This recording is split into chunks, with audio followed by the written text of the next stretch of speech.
This is Hannibal here from the Hannibal TV on YouTube. There's a lot going on in the UAP drone world tonight. So I'm actually going to do two separate updates, but this one is going to be all about Lou Elizondo, former head of the Pentagon's UAP investigation program, detailed interview with News Nation. I reviewed another one he did yesterday in the UK, but this one was much more detailed, so I'll jump right into it. He says we do not have complete awareness of what's going on in our skies. He says as far as the drones that have been seen, not just in New Jersey, but all over the US right now, and in several other countries, numerous other countries, some are showing signs of moving silently.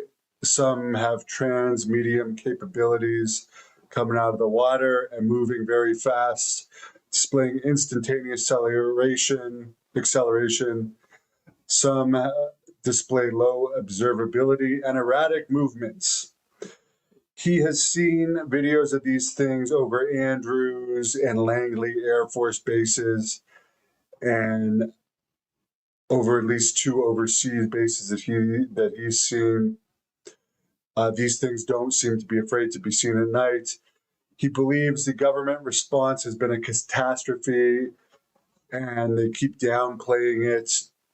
Law enforcement, former governors, and other reputable people have identified some of these things. And he's not saying all of them. There is 2% at least unidentified of these things.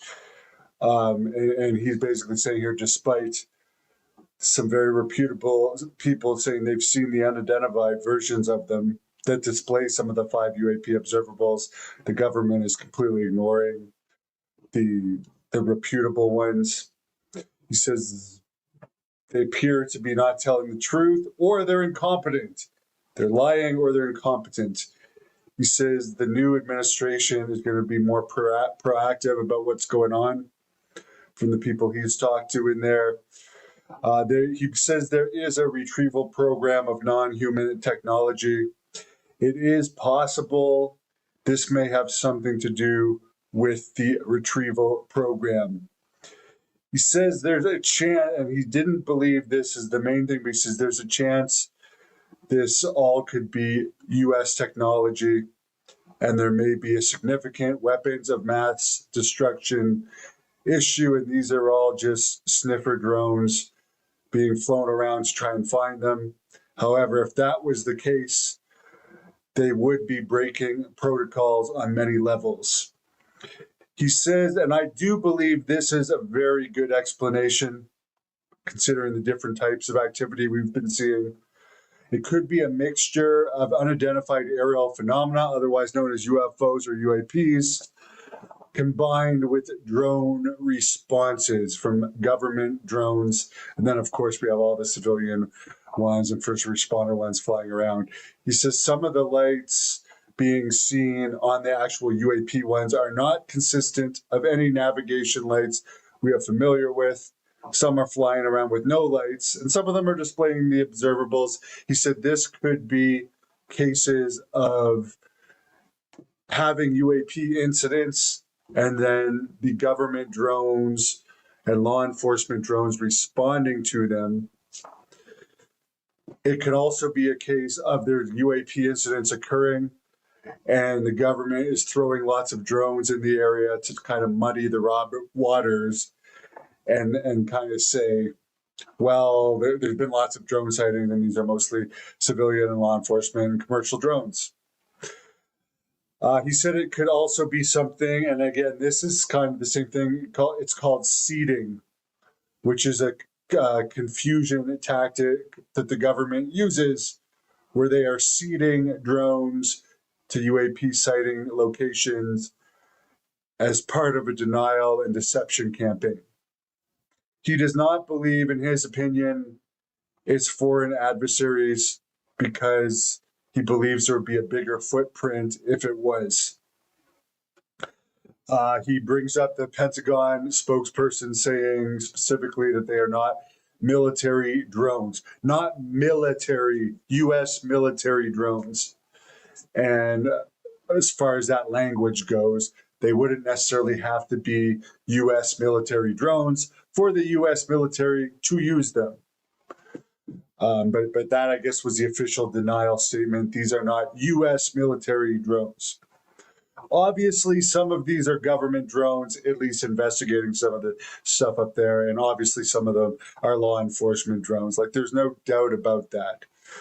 He says another thing it could be, and he says this one is unlikely, is a coup d'etat.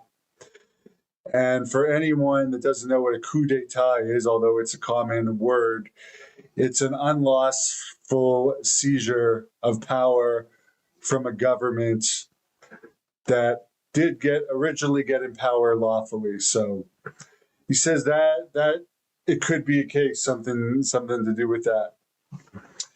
The other thing he says it could be, and then again, they're flat out addressing if it's aliens. He says when you've exhausted all the options of what something like this could be, the most unlikely option sometimes becomes a real option. He says no matter what the government administration say at this point, fewer and fewer people are believing them. So even if they get to the point where they say it's aliens, some people still might not believe them. He thinks that society might be prepared to handle the real truth more than the current administration at this point. He says the best case scenario would be that it is the government testing retrieval program equipment. He said it's a topic that not everyone at all levels of government are being told the same thing at. So there's a lot of speculation going on. He says we are dealing with an advanced technology, and the conversation is going to happen no matter what. Where at one point they're going to have to admit we are dealing with an advanced technology. He says you can't put the cat back in the bag at this point. And I'm going to do another news update right when I'm done this. There's been more stuff going on since this interview came out with Luke that I will address. So he's absolutely right. You can't put the cat back in the bag at this point, for better or worse. He says at some point this is going to have to be formally addressed. You can't just keep denying it. He doesn't believe that anyone has any idea of the intent of these legitimate, mysterious drones yet.